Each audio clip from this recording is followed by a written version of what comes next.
ہمارے ساتھ موجود ہیں ایئر کموڈور ریٹائرڈ خالد چشتی صاحب۔ چشتی صاحب، بہت شکریہ آپ کے وقت کا، آج کے دن کی مناسبت سے آپ نے وقت نکالا۔ اور اگر ہم دیکھیں پاکستان اپنی سرحدوں اور نظریات کا تحفظ جس طرح سے کر رہا ہے، اس پر بھی ہم گفتگو کریں گے، اور ساتھ ہی ساتھ 23 مارچ 1940 کی قرارداد پاکستان میں دفاعی سوچ کا عنصر کتنا تھا، اور کیا اقبال اور قائد نے ایک محفوظ ریاست کا جو خاکہ سوچا تھا، آج کا پاکستان اس پر اتر رہا ہے؟ جی بہت شکریہ ماہم آپ کا اور عزیر آپ کا، آپ نے انوائٹ کیا۔ افسوس سے کہنا پڑتا ہے کہ یہ ظاہر ہے وہ ملک قائد اعظم کی جو امیدوں پر یا پورا اترنے کے لیے ابھی تک تو ہمیں بہت کچھ کرنا پڑے گا، کیونکہ ظاہر ہے انہوں نے ایک ڈیموکریسی کے لیے کیا تھا، غریب لوگوں کے لیے کیا تھا، سارا یہ ملک بنایا تھا۔ اور خاص طور پر میں آپ کو ایک دلچسپ بات بتاتے چلوں، کیونکہ میں 20-22 سال سے قائد اعظم کی لیڈرشپ پر کام کر رہا ہوں، اور ظاہر ہے ان کی سیکھنا چاہتا ہوں کہ وہ کس طرح کا پاکستان چاہتے تھے۔ ڈاکٹر کرنل الہی بخش جو ان کے سرجن تھے اور یا ڈاکٹر تھے فزیشنز، وہ انہوں نے لکھا کہ قائد اعظم سے انہوں نے پوچھا ایک دفعہ بہت زیادہ کہ آپ کو زندگی میں کیسا لگ رہا ہے پاکستان بنانا۔ ہم نے بہت ساری کتابوں میں اور بہت جگہوں پہ یہ پڑھا ہے کہ قائد اعظم کو شاید یہ ریگریٹ تھا کہ میں نے پاکستان کیوں بنایا۔ قائد اعظم نے یہ بھی کہا کہ میری جیب میں کھوٹے سکے ہیں۔ یہ بالکل ایسا نہیں ہے۔ میں نے ان کی بہت ساری کتابیں پڑھی، ان کے بیٹے جو ہیں کرنل الہی بخش کے اس وقت امریکہ میں ہیں۔ میں امریکہ گیا تھا تو میں نے یہ رابطہ کر کے ساری ڈیٹیلز پرسنلی بھی ان سے لی ہے کہ وہ ان کے والد کا کیا خیال تھا، ان کے ڈاکومنٹس کیسے تھے۔ تو وہ کہتے ہیں کہ میرے یہ بالکل غلط بیانی ہے کہ قائد اعظم بنا کے انہوں نے کہا تھا کہ قائد اعظم پاکستان میں نے بنا کر کوئی غلطی کی، پہلی بات۔ تو انہوں نے کہا کہ میں نے ایک دفعہ آخری دنوں میں بالکل قائد اعظم سے پوچھا کہ آپ کو کوئی ریگریٹ ہے؟ تو انہوں نے کہا مجھے ایک ریگریٹ ہے کہ اللہ تعالیٰ نے مجھے اتنی مہلت نہیں دی کہ جس مقصد کے لیے پاکستان میں نے بنایا تھا وہ میں ان غریب لوگوں کے لیے جن کے لیے میں نے بنایا تھا ان کے کام آ سکتا، یعنی ان کے لیے کچھ کر سکتا۔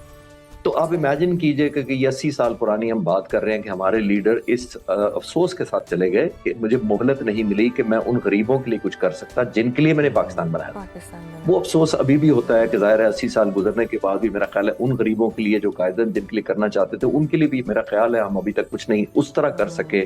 انصاف ہیں، اپرچونٹیز ہیں، جاب ہے، پرویلیجز ہیں، رائٹ ٹو گورن ہے، سینس آف پارٹیسپیشن ہے۔ تو میرا خیال ابھی بھی ہمیں بہت کچھ کرنے کی ضرورت ہے، میرا ماننا تو یہ ہے۔ بالکل، ابھی بھی بہت کچھ کرنے کی ضرورت ہے۔ خالد صاحب، 5th جنریشن وار کا تصور آج کے دفاعی ماہرین میں بہت زیادہ زیر بحث ہے۔ پاکستان اس میدان میں کہاں کھڑا ہے، اور ہمارے جو مخالف ہیں وہ کون سے ہتھیار استعمال کر رہے ہیں اس ڈومین میں؟ دیکھیں عزیر، اب آنے والی جنگیں سٹیل ورسز سٹیل نہیں ہوں گی، bullet versus bullet, tank versus tank, jet versus jet, submarine versus submarine نہیں ہوں گی۔ آنے والی جنگیں دو طرح سے لڑی جائیں گی، ایک ٹیکنالوجی سے اور ایک نیریٹو اور پرسیپشن وار کا جو ہے۔ آپ نے دیکھا ویسٹ کے پاس سارے چینلز ہیں، ان کے کنٹرول میں ہیں، میڈیا ان کے پاس ہے، سوشل میڈیا سارا کچھ ان کے پاس ہے، وہ نیریٹو بلڈ کر لیتے ہیں اپنی مرضی کا۔ تو آنے والی جنگیں ایک پرسیپشن پہ چلیں گی، کیونکہ پرسیپشن ایک ایسی چیز ہے جو آپ کا دشمن کا حوصلہ توڑ دیتی ہے اگر آپ اس کے خلاف نیگیٹو کیمپین کریں۔ آپ ایران کی مثال ابھی دیکھیں، جنگ چل رہی ہے، پریزیڈنٹ ٹرمپ نے کیا نہیں کیا 2 مہینے، انہوں نے وہ نیریٹو بلڈ کیا کہ میری فوج انوینسیبل ہے، انورنریبل ہے، وینزویلا میں ہم نے 6 گھنٹے میں 3 گھنٹے میں یوں کر دیا اور کیا کچھ نہیں کر دیا، ایران کو ڈرایا کہ تم اگر نہیں باز آؤ گے تو یہ تمہارے ساتھ یہ کر دیں گے۔ وہ نیریٹو اور پرسیپشن بلڈنگ کر کیا رہے تھے؟ ایرانی لوگوں کا اور خاص طور پر لیڈرشپ کا حوصلہ توڑ رہے تھے کہ آپ کی ہمت ہی نہیں ہوگی ہمارا مقابلہ کرنے کی۔ ایرانی قوم ڈٹی رہی۔ اب دیکھیے ایران نے خود اب کم بیک کر کے جنگ کے اندر پرسیپشن دنیا کا بدل دیا ہے کہ ایک چھوٹی قوم جس پر 47 سال سے پابندیاں لگی ہوں، جس کے اوپر دنیا کا 3 نمبر پر اس کا تیل ہو لیکن وہ بیچ نہ سکے، اپنے لوگوں کو فائدہ نہ کر سکے، وہ جب جنگ لڑتا ہے اپنے سروائیول کے لیے، ایگزسٹیشنل جب آپ کا ایشو آ جاتا ہے، یعنی کہ کاز شامل ہو جاتی ہے آپ کی جنگ کے اندر، تو آپ کی پرفارمنس آل ٹوگیدر ڈیفرنٹ ہو جاتی ہے۔ اور میں اکثر کہتا ہوں کہ جب آپ کی قابلیت اور صلاحیت دونوں میچ کریں تو آپ ونڈرز کر سکتے ہیں، معجزے ہوتے ہیں۔ پاکستان نے مئی 2025 میں کیا کیا تھا؟ قابلیت ہماری کم تھی، حوصلہ ہمارا زیادہ تھا، ہم نے اپنا کمپنسیٹ کر دیا۔ ہندوستان کے پاس قابلیت زیادہ تھی، حوصلہ کم تھا، ایک یہ چیز تھی۔ اور جو آپ نے سوال کیا میں اس سے لنک کروں گا، اور ایک ہندوستان میں اور ہمارے میں سب سے بڑا فرق، خاص طور پر میں ایئر فورس کی بات کرتا ہوں، ٹیکنالوجیکل ایڈوانٹیج بہت تھا۔ جو چیزیں دنیا نے سوچی تھی وہ الحمدللہ پاک فضائیہ خاص طور پر اڈاپٹ کر چکی تھی۔ ایسی چیزیں میں ایگزامپل سے پیش کر دیتا ہوں، cyber warfare, electronic warfare, drones, unmanned aerial vehicle, loitering munition, killer drones, یہ دنیا آج دیکھ رہی ہے. اس جنگ میں آپ نے دیکھا ایران اب استعمال کر رہا ہے, جی اور ہم جی کئی سالوں سے تیاری کر رہے تھے. ابھی جو پریزنٹ لیڈرشپ ہے air chief marshal Zaheer Ahmed Babar Sidhu, 4 سال سے میں ان کو جانتا ہوں. جب سے یہ ایئر چیف بنے تو انہوں نے ان چیزوں پر زور دیا کہ آنے والی جنگوں میں ہم, جیسے میں نے کہا, بلٹ ورسز بلٹ نہیں مقابلہ کر سکیں گے. ہم نے کوئی ایسی چیز کرنی ہے, انوویشن لگانی ہے, 5th جنریشن جس کی طرف زہرا آپ اشارہ کر رہے ہیں. ہم نے وہ چیز ایڈ کرنی ہے جو نہ صرف ہمیں ایڈوانٹیج دے بلکہ ایک بہت بڑا سرپرائز کاز یا شاک افیکٹ کاز کرے دشمن کے لیے. الحمدللہ ہم نے دیکھا کہ بالکل خالد صاحب ایسے ہی ہے. اور آپ ٹیکنالوجی کا ذکر کر رہے ہیں, اور پاکستان کی ایٹمی قوت اور میزائل ٹیکنالوجی خطے کے دفاعی توازن میں کیا کردار ادا کر رہی ہے, اور یہ ہماری بقا کی کتنی بڑی ضمانت ہے؟ ہم دیکھیے, جتنا وار ریڈی رہیں گے, جتنا آپ ڈیٹرنس رہیں گے یا رکھیں گے اپنے پاس, اتنا ہی دشمن آپ سے خوفزدہ رہے گا, اتنا ہی اس کے ڈیزائنز نہیں اپنے, جس کو کہتے ہیں نا, مٹیریلائز ہو سکیں گے.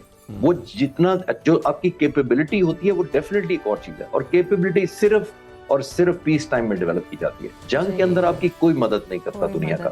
ہندوستان نے کتنا الزام لگایا کہ پاکستان کی بڑی مدد کی چین نے, تو اس طرح تو میں نے کہا کہ پیس ٹائم میں بہت زیادہ ہندوستان کی, فرانس نے بھی مدد کی, روس نے بھی مدد کی, امریکہ نے بھی مدد کی, اسرائیل نے بھی مدد کی. جنگ جب لگ جاتی ہے یا انفولڈ ہو جاتی ہے, پھر آپ کی اپنی ٹریننگ, آپ کا اپنا حوصلہ, اپنی اسکل, اپنی انوویشن, اپنی ٹیکنالوجی, وہ ساری چیزیں کام آتی ہیں جو ایک کنورٹ کر دیتی ہیں آپ کی ڈس ایڈوانٹیج پوزیشن, جو آپ کے نومیریکلی انفیریئر ہوتے ہیں, وہ آپ کو ایک سپریورٹی دے دیتی ہے. آپ نے دیکھا رات کو 12:30 بجے 6 اور 7 کی درمیانی رات 85 جہاز بھیجے ہندوستان نے. اور میں اکثر کہتا ہوں کہ ہمارا چھوٹا ملک, چھوٹی ایئر فورس, لمیٹڈ بجٹ, اس کے اندر کمپلیٹ شاک افیکٹ. ان کو بہت بڑا ایڈوانٹیج تھا جب انہوں نے ہم پر حملہ کیا. ان کے پاس انیشیٹو تھا, ان کے پاس چوائس آف ویپنز تھا, کون سے جہاز بھیجنے ہیں, ان کے پاس چوائس آف ٹارگیٹ تھا کہ کون سے ٹارگیٹ بھیجنے, ان کے پاس سرپرائز افیکٹ تھا, ان کے پاس شاک افیکٹ تھا, ٹائمنگ انہوں نے چنے.